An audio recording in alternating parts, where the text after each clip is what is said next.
Hello guys, अस्सलाम वालेकुम। कैसे हैं आप लोग? ठीक ठाक हैं? खैरियत से हैं? सॉरी, मैं बहुत लंबे अरसे तक मैं कोई वीडियो नहीं बना सका। उसकी वजह यह है कि मैं बहुत बहुत ज़्यादा बिज़ी रहा। तो अब मैंने सोचा है कि इस दफ़ा, अब क्योंकि इतने अरसे से वीडियो नहीं बनी थी, तो इस दफ़ा कोई अच्छी सी इंटरेस्टिंग सी वीडियो बनाते हैं। अदरवाइज़ मैं सोच रहा था कि स्टडी से रिलेटेड बनाएंगे, लेकिन अब चूँकि इतना गैप आ गया, तो अब कुछ ऐसा करते हैं कि कुछ इंटरेस्टिंग सी वीडियो मैंने सोचा मैं बनाऊं। तो एक चीज़ जो एनिमेशन के अंदर है, जो मुझे बहुत ज़्यादा अच्छी लगती है, और बहुत हेल्पफुल एक चीज़ है, और मुझे काफ़ी हेल्प किया उसने थ्रू आउट द करियर। वो ये है कि हमारी जो ह्यूमन आई है, वो मूवमेंट को किस तरह परसीव करती है। ठीक है, जब कोई कोई चीज़ मूव करती है, तो हमने, क्योंकि ये पिछली वीडियो में देखा था कि अगर कोई चीज़ मूव करे, तो एनिमेशन मूवमेंट का नाम है। तो अब कितनी तेज़ मूव हो कि हमारी आँख परसीव कर सकती है, और कितनी तेज़ है कि वो हमारी आँख, उसको हम एनिमेशन की ज़ुबान में कहते हैं कि रजिस्टर करती है आँख। तो कहीं ऐसा तो नहीं है कि, क्या लिमिट है कि अगर आप उससे ज़्यादा तेज़ हो जाएंगे तो फिर आँख के लिए नामुमकिन हो जाएगा उसको देखना, या उससे बहुत ज़्यादा स्लो हो जाएंगे तो वो बहुत ज़्यादा ही स्लो लगेगा। तो कहने का मकसद ये है कि अगर आपका 24 फ्रेम पर सेकंड की स्पीड से आप काम कर रहे हैं, तो कितने फ्रेम्स हैं जो कि आप अगर होल्ड देंगे एक किसी ऑब्जेक्ट को, तो हमारी आँख वो रजिस्टर कर पाएगी आराम से। तो आई होप कि मैंने इसको क्लियर कर लिया। इसको वंस अगेन मैं बता देता हूँ कि हमें बेसिकली एनिमेशन में हमें चीज़ों को रजिस्टर करवाना होता है, क्योंकि हर चीज़ मूव हो रही है। ठीक है, तो बाज़ औक़ात ऐसा होता है कि डिस्ट्रैक्शन हो जाती है, और हम बाज़ औक़ात ऐसा होता है कि हम किसी चीज़ को बहुत कम टाइम दे रहे होते हैं, तो वो चीज़ होके निकल जाती है और व्यूअर नहीं देख पाता उस चीज़ को। तो हमारी एज एन एनिमेटर हमारी कोशिश ये होती है कि हम जो दिखाना चाह रहे हैं वो ऑडियंस देखे। इस इसलिए हमें ये जानना बहुत ज़रूरी है कि ह्यूमन आई जो है, वो कितने टाइम कितना टाइम उसको लगता है वो किसी चीज़ को परसीव करने के लिए, कितना टाइम रिक्वायर्ड होता है। तो अब देखा ही जाए तो जैसे अगर आप पेपर्स वगैरह पढ़ें, रिसर्च और करें थोड़ी सी आँख के हवाले से, तो हमें ये पता चलता है कि वैसे तो यूजुअली 1/4 ऑफ अ सेकेंड में आँख जो है वो एक चीज़ को समझ लेती है। तो बाकी अगर हम देखें तो अम, अगर आप ऑनलाइन आर्टिकल्स पढ़ें, तो उसमें जैसे ये लिखा है इसमें कि किसी एक चीज़ को सिर्फ देखने के लिए कि वो चीज़ गुजरी है, सही है, उसके लिए आपको 50 to 60 मिली सेकेंड्स, यानी 0.06 सेकेंड्स में आप एक चीज़ को नोटिस कर सकते हैं कि ठीक है, ये बात तो इनकी अपनी जगह सही है। लेकिन इसमें लिखा है कि when looking at for instance a picture, people need to see it for more than 150 milliseconds. तो 150 मिली सेकेंड्स तकरीबन हो जाता है आपका 15% ऑफ अ सेकेंड, यानी कि 250 मिली सेकेंड। और अगर हम इसको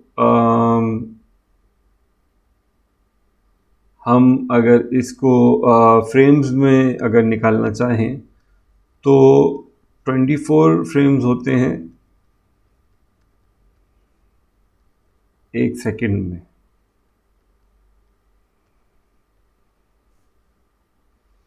सो तो यानी ये 0.25 सेकेंड्स हुआ बेसिकली, ठीक है। तो 24 को हम मल्टीप्लाई कर देंगे 0.25 से, विच इज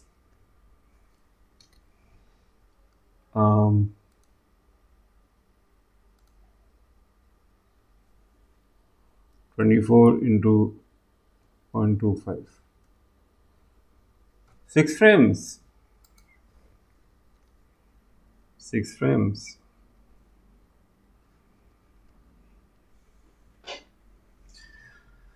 तो ये एक मिनिमम एक हमें नंबर ऑफ फ्रेम मिल जाते हैं कि इन नंबर ऑफ फ्रेम में अगर हम किसी चीज़ को होल्ड करते हैं तो ऑडियंस अब आपकी एनिमेशन देखेगी तो वो उस चीज़ जो होल्ड हुई होगी, यानी 6 फ्रेम के लिए जो चीज़ होल्ड होगी, ऑडियंस उसको नोटिस करेगी। बाकी आप उसका भी हिसाब लगा लें कि अगर ये कह रहे हैं कि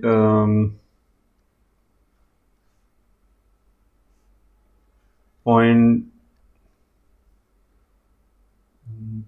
0.06 सेकेंड्स में आप नोटिस करते हैं तो ये कितना होगा, तो उसी तरह हम देख लेते हैं। 24 into 24 into 0.06 seconds is equals to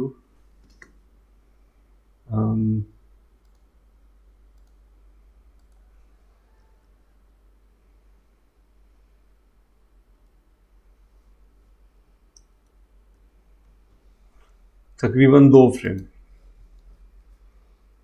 minimum 2 frame आपको कम से कम चाहिए ही चाहिए कि आपका ऑब्जेक्ट जो है ना वो ऑडियंस नोटिस करे।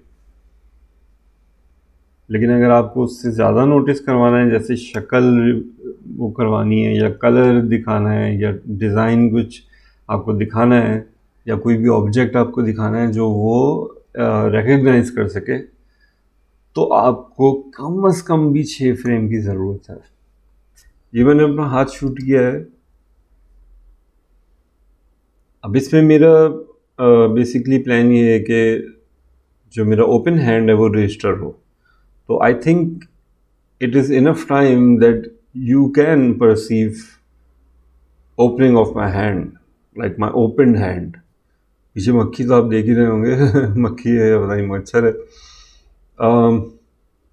लेकिन मेरा जो ये खुला हाथ है ये आपकी आंख आराम से परसीव कर रही है। तो अब देखते हैं कि इसमें कितने फ्रेम्स इस्तेमाल हो रहे हैं। ये 1 2 3 4 5 6 7 8 9 तकरीबन 9 10 के बाद 9 10, ठीक है जी। इसमें देख लेते हैं 1 2 3 4 5 6 7 8 9 10 9 1 2 3 4 5 6 7 8 9 10 10 तकरीबन दोनों में ही दोनों दफ़ा ही ऐसा हुआ। तो आप कितना इजीली, कहीं ऐसा नहीं हो रहा कि आपको पता ही नहीं चला कि क्या हुआ, मैंने हाथ का कौन सा पोज बनाया, या मैंने 1 उंगली दिखाई है, 2 दिखाई हैं, 4 दिखाई हैं, कितनी दिखाई हैं। आप क्लियरली रीड कर सकते हैं कि मैंने 5 उंगलियां खोली हैं, अपना पूरा हाथ खोला और फिर बंद किया। अच्छा, आए ज़रा देख लेते हैं कि इसको हम 3D में कैसे लेके चलते हैं। तो मैंने एक फ़ाइल प्रिपेयर की हुई है, ये पर्सपेक्टिव है, हाँ ठीक। मैंने एक फ़ाइल प्रिपेयर की हुई है, उसमें मैंने एक स्फीयर बनाया है और उस पर मटीरियल लगा के एक टेक्सचर मैंने उसमें लगाया है जिसमें मैंने कुछ नंबर्स लिखे हैं, ठीक है। वो मैं अभी आपको दिखा नहीं रहा। हम ये देखेंगे कि वो नंबर्स हम रजिस्टर कर पाते हैं या नहीं कर पाते। ठीक है, मैं इसको फ्री कर देता हूँ ताकि हम देख ना पाए। अच्छा, तो अब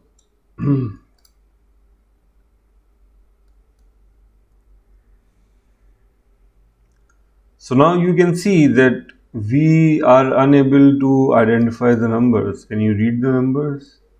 अब मैंने तो numbers लिखे हैं, so I know what it is, but for a new person I don't think he can read it.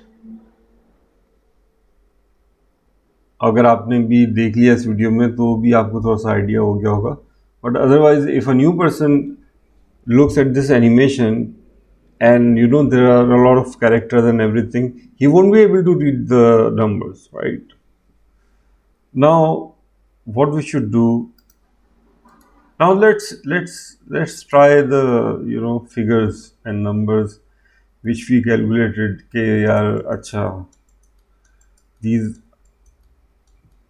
these are the frames required to register something. तो हम उसको करके देखते हैं, उसको इम्प्लीमेंट करके देखते हैं।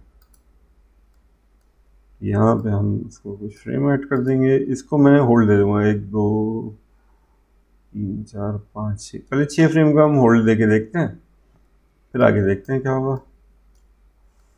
और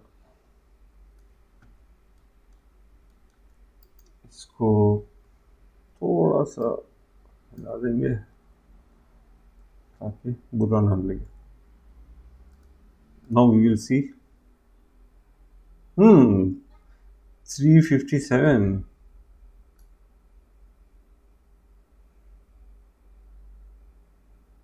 एटलीस्ट अब मैं नंबर पढ़ पा रहा हूँ, एटलीस्ट। अच्छा जी, आई थिंक तो इसको हम थोड़ी सी स्पेसिंग और बेहतर कर लेते हैं। ये जो 2 हैं थोड़ा करीब है।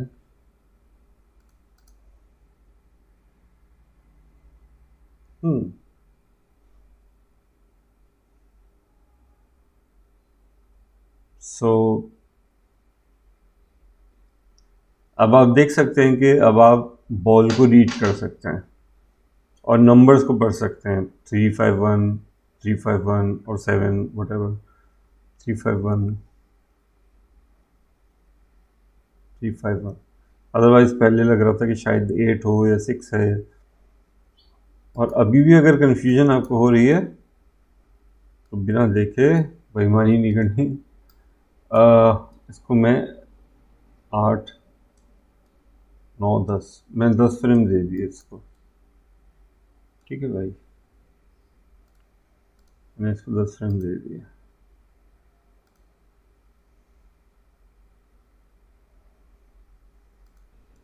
अब मैंने इसको 10 फ्रेम कर दिया, तो आप इसको बहुत आसानी पढ़ सकते हैं। 357 357 357 और 1 whatever, मुझे याद नहीं मैंने क्या लिखा था, बट आई थिंक इट्स 1।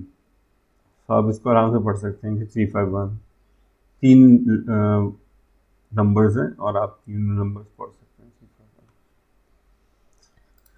तो ये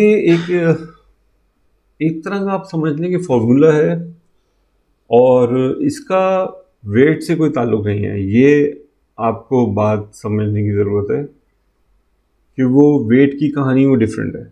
ठीक है, तो इसको वेट से आप कंफ्यूज ना करें। इसका ताल्लुक सिर्फ रजिस्ट्रेशन से है कि हमारी आँख कितने फ्रेम्स अगर हों तो वो परसीव कर सकती है। तो प्लीज़ इसको वेट के साथ कंफ्यूज ना करें। अब आइए चल के देखते हैं कि मूवीज़ में ये चीज़ किस तरह यूटिलाइज़ की जाती है और आप अपने काम में इसको किस तरह यूटिलाइज़ कर सकते हैं।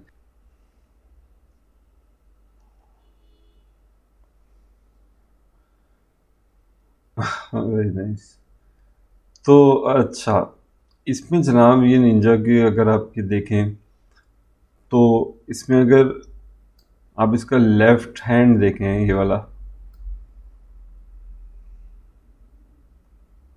तो इसके हम अगर फ्रेम काउंट करें, ये बहुत छोटे टाइम पीरियड के लिए ये रजिस्टर हो रहा है हाथ, क्योंकि उसके बाद एक इसने स्टैंस दिया थोड़ी सी देर के लिए, हम बिल्कुल कंफर्टेबली इसको रीड कर पा रहे हैं। तो हम देखते हैं कि इसमें कितने फ्रेम हैं, देख लेते हैं, कोई उसमें पैसे नहीं लगेंगे। यहाँ आके ओवरशूट हुआ है और यहाँ आके रुका है। 1 2 3 4 5 6 7 8 9 के बाद ये 8 फ्रेम स्टैटिक फ्रेम्स इसको मिल गए। अब चूंकि उसको 8 फ्रेम मिल गए तो हम इसको बड़े आराम से देख सकते हैं। ठीक है जी। अच्छा, इसमें देखते हैं। अब ये देखना इस तरह की मूवमेंट है, इसमें अगर आप इन चीज़ों का ध्यान नहीं रखेंगे तो बहुत केओटिक, बहुत इजीली आपकी एनिमेशन केओटिक हो सकती है। तो पहले हम राइट हैंड को देखते हैं कि जो ऊपर ये आया है, इसका जो राइट हैंड है, ये वाला जो राइट हैंड है, ये जो ऊपर आके ये यहाँ से यहाँ तक, इसके कितने फ्रेम मिले हैं?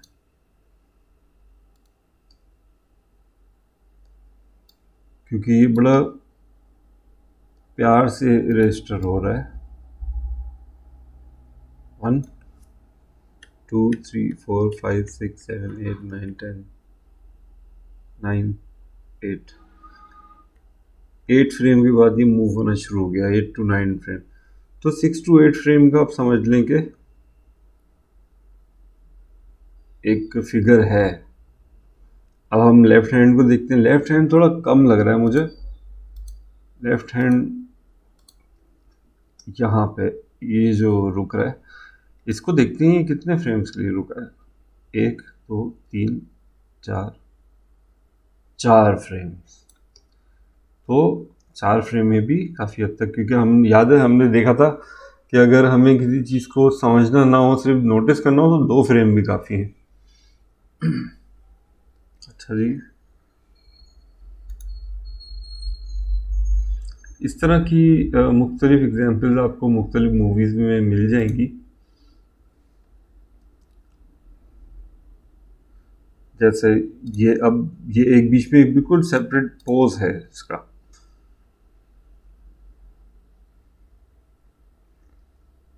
सही है ना, तो उसको रजिस्टर्ड होना ज़रूरी है। तो अब देखते हैं कि ये कितने फ्रेम में रजिस्टर हो रहा है, जो हम इतने आराम से देख पा रहे हैं इसको।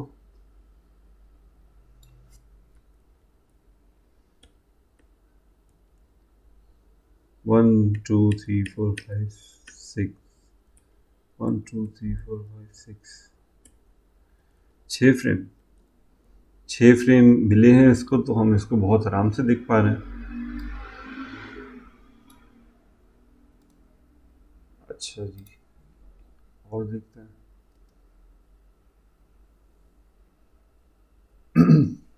इस तरह की मूव्स होती हैं, बंदा कहता है यार सही नहीं लग रहा, कुछ प्रॉब्लम लग रही है। वो अक्सर इसी तरह के प्रॉब्लम्स होते हैं। अब ये देखिए, हम इसके साथ को बहुत बासानी रीड कर रहे हैं कि यार ये दो फिंगर्स दिखा रहा है और एक थंब दिखा रहा है। ये जो पोज भी है बड़ा बासानी रीड हो रहा है। ठीक है, वो सिल्हूट उसकी क्लियर है, लेकिन हम ये देखते हैं कि इसको टाइम कितना मिला है, स्क्रीन टाइम। तो हम देखते हैं 1 2 3 4 5 6 5 फ्रेम, 1 2 3 4 5, ये 6 से ही रिट्रीट होना शुरू हो गया। इसको भी देख लेते हैं। 1 2 3 4 5 6 7 8 9, तो 9 फ्रेम तो उसको मिल ही गया। अच्छा, ये एक बड़ी इंटरेस्टिंग एग्जाम्पल है, ये मैं आपसे शेयर करना चाहता हूँ। बैड गाइज बहुत अच्छी मूवी। सो इसमें ये बंदा, ये जो सीक्वेंस है, इसमें बाकायदा ये रजिस्टर करवा रहा है ऑडियंस को, ना दिखा रहा है कि मैंने ये चुराया, मैंने ये चुराया। लेट्स सी, बहुत अच्छा है, फ़नी लगा मुझे।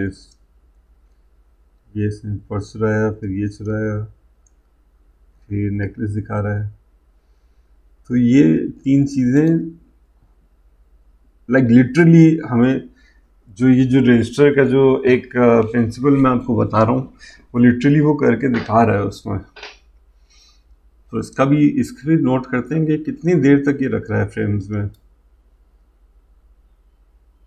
ये ठक इनको काउंट कर लेते हैं, 1 2 3 4 5 6 7 8 9 10 11 10 फ्रेम आप लगा लें। 10 फ्रेम तक इसने रखा तो हमने पता चल गया हमें अच्छा ही पर्स है।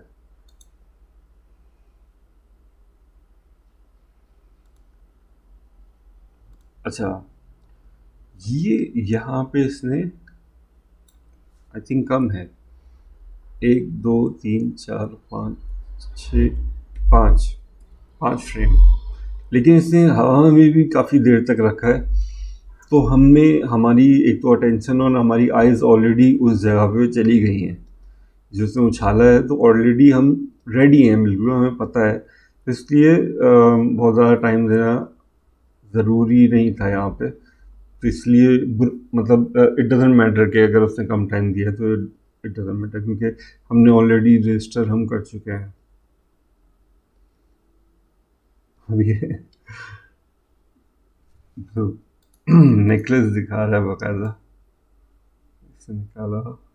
ये हम देखते हैं कि 1 2 3 4 5 6 7 10 का ही एवरेज है, तकरीबन 10। घर में बहुत ज़्यादा ही अगर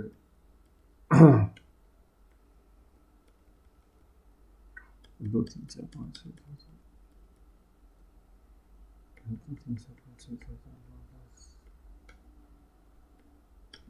10 11 आप ऐसे ही लगा रहे हैं, 10 फ्रेम में आराम से।